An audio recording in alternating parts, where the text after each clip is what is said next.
Sebelum menonton, jangan lupa like, subscribe, dan tekan tombol lonceng. Selamat menyaksikan. Rekan-rekan media yang saya hormati, mewakili Bapak Presiden, saya hadir dalam KTT ke-15 OKI di Banjul, Gambia, tanggal 4 dan 5 Mei 2024.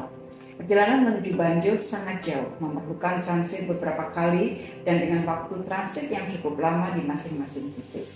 KTT Banjul merupakan KTT OKI reguler pertama setelah serangan Israel ke Gaza. Pada bulan November yang lalu, Saudi Arabia mengadakan KTT luar biasa yang khusus membahas mengenai situasi di Gaza. Walaupun KTT Banjul ini adalah KTT reguler, tetapi dengan semakin memburuknya situasi Gaza, maka tidak dapat dielakkan bahwa perhatian anggota OKI tetap terfokus pada situasi di Gaza. Di dalam pernyataan nasional Indonesia, saya menyampaikan dua hal utama, yaitu yang pertama mengenai Palestina, yang kedua mengenai agenda OKI untuk masalah pembangunan dan isu perempuan. Untuk isu Palestina, saya menekankan antara lain bahwa OKI masih berhutang kemerdekaan pada bangsa Palestina. Saya ingatkan kembali bahwa dalam Arab Peace Initiative dan berbagai keputusan OKI disebutkan bahwa perdamaian dengan Israel hanya akan dilakukan jika Israel menghentikan pendudukannya terhadap Palestina. Sikap tersebut telah mengirim pesan yang sangat kuat bahwa tanpa kemerdekaan Palestina, maka tidak akan ada hubungan diplomatik dengan Israel. Dengan tegas, saya ingatkan bahwa keputusan dan pesan tersebut sudah seharusnya dipertahankan secara konsisten. Dalam 7 bulan terakhir, kita melihat kekejaman terburuk dalam sejarah modern manusia, di mana sudah lebih dari 34.000 orang dibunuh. Ini merupakan sebuah genocida. Kita juga melihat bantuan kemanusiaan terus dihambat, ancaman serangan terhadap Rafah terus dilakukan, dan keanggotaan Palestina di PBB terus diblok. Dalam pernyataan nasional saya juga tekankan, dalam situasi seperti ini maka OKI harus bersatu dalam membela keadilan dan kemanusiaan bagi bangsa Palestina. Caranya, pertama, jangan sampai perhatian kita terbelah. Perhatian OKI harus tetap utuh, yaitu membantu Palestina. OKI harus terus memberikan bantuan kemanusiaan dan mendukung kerja UNO. Islamic Financial Safety Net di OKI harus diaktifasi segera. Yang kedua, OKI perlu terus mendorong segera dilakukannya gencatan senjata permanen. Gencatan senjata akan menjadi game changer untuk menghentikan korban dan memperingan penderitaan manusia. Gencatan senjata juga sangat penting bagi upaya menciptakan situasi kondusif bagi berlangsungnya negosiasi yang fair menuju two-state solution. Ketiga, penting bagi OKI untuk mencegah terjadinya eskalasi. Dalam kaitan ini, OKI harus fokus mengatasi bencana kemanusiaan di Palestina dan semua pihak harus menahan diri dari kemungkinan terjadinya konflik terbuka. OKI memiliki tanggung jawab untuk menjamin stabilitas kawasan dan dunia. Kesatuan OKI harus berkontribusi bagi perdamaian. Ini saya tekankan dan bukan justru mendorong krisis. Kemudian terkait dengan agenda OKI mengenai pembangunan dan isu perempuan, di dalam pernyataan nasional Indonesia saya tekankan bahwa kesenjangan pembangunan di OKI harus terus dipersempit. Sejumlah negara OKI masih mengalami kemiskinan, di mana 21 dari 46 LDCs adalah anggota OKI. Indonesia mendorong peningkatan kegiatan kalangan bisnis dalam OKI melalui penguatan perdagangan dan investasi.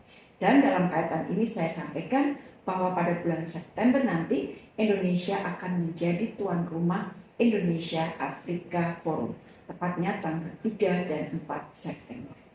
Kemudian mengenai pemberdayaan perempuan dan akses pendidikan berkualitas, saya tekankan bahwa ini sangat krusial bagi pembangunan negara-negara OIC secara inklusif.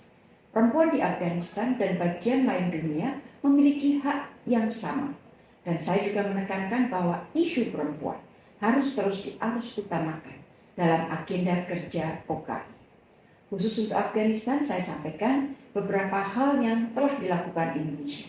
Antara lain pemberian beasiswa kepada kaum perempuan Afghanistan tukar informasi mengenai kurikulum madrasah dengan UNAMA dan pemberian 10 juta dosis vaksin polio untuk anak-anak Afghanistan.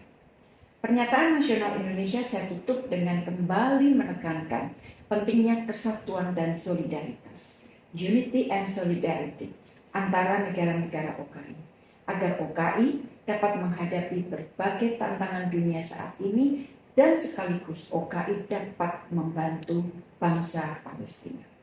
Rekan-rekan media yang saya hormati, di sela-sela OKI, saya melakukan banyak sekali pembicaraan dan pertemuan, antara lain dengan Sekjen OKI, kemudian dengan advisor Presiden Palestina yang merupakan mantan Menlu Palestina, kemudian dengan Menlu Arab Saudi, Mesir, Iran, Bangladesh, Tunisia, Gambia, Maroko, Malaysia, Brunei Darussalam, dan juga dengan Wakil Perdana Menteri Uganda.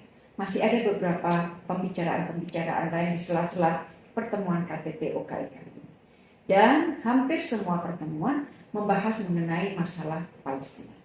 Fokus bahasan antara lain pada negosiasi yang terus berlangsung dengan harapan dapat membuahkan hasil yang baik, termasuk terciptanya gencatan senjata. Kemudian kita juga membahas bahwa kita harus terus bersama berupaya mendorong negara lain untuk mengakui Palestina, mendorong keanggotaan penuh Palestina di PBB, dan upaya untuk mengintensifkan bantuan kemanusiaan. Kita juga membahas kekhawatiran yang sangat kentara, yang sangat kelihatan akan rencana Israel untuk menyerang Rafah. Rencana ini sangat dikecam oleh semua negara OKI. Khusus dengan Menteri Luar Negeri Gambia, saya telah menandatangani perjanjian bebas visa untuk pemegang paspor diplomatik dan dinas. Gambia mengapresiasi komitmen Indonesia untuk merevitalisasi The Agricultural Rural Farmer Training Center atau ARFTC di Jenoy, Gambia. Sebagai informasi teman-teman, Indonesia mendirikan ARFTC seluas 6,6 hektar di Jenoy pada 1998. Ini merupakan pusat pelatihan yang dibangun berdasarkan kerjasama pemerintah Gambia, pemerintah Indonesia, dan Food Agriculture Organization guna membantu peningkatan produktivitas pangan di Gambia dan negara-negara Afrika Barat. Dalam pertemuan dengan Menlu Gambia, saya juga mengundang partisipasi pemerintah dan kalangan bisnis Gambia untuk hadir pada Indonesia Afrika Forum kedua tanggal 3-4 September di Bali. Rekan-rekan, setelah bertemu dengan Menteri Luar Negeri Gambia, saya juga berkesempatan untuk melakukan kunjungan kehormatan kepada Presiden Gambia. Dan di dalam kunjungan kehormatan tersebut, antara lain yang dibahas adalah komitmen kedua negara untuk meningkatkan kerjasama ekonomi. Sebagai informasi, perdagangan Indonesia-Gambia pada tahun 2023 mencapai 64,2 juta US dollar dan Indonesia mengalami surplus 56,2 juta US dollar. Ini merupakan peningkatan yang cukup signifikan dari angka tahun 2022, yaitu 47,2 juta, di mana Indonesia surplus 47,1 juta US dollar. Sementara pada tahun-tahun sebelumnya, Indonesia selalu mengalami defisit. Rekan-rekan, pertemuan saya yang terakhir adalah dengan Konsul Kehormatan Indonesia untuk Gambia, yaitu Bapak Aliu Seka. Dalam pertemuan saya sampaikan apresiasi atas dukungan Konsul Kehormatan Seka dalam upaya Indonesia mempromosikan barang-barang ekspor Indonesia, kemudian menjadi jembatan antara para mahasiswa Gambia yang belajar di Indonesia, dan sekaligus saya juga meminta bantuan Konsul Kehormatan untuk terus mempromosikan Indonesia Afrika Forum kedua yang akan dilakukan di Bali September nanti.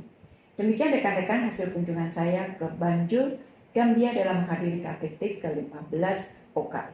Setelah KTT ditutup, saya akan langsung kembali ke Jakarta melalui Istanbul. Terima kasih.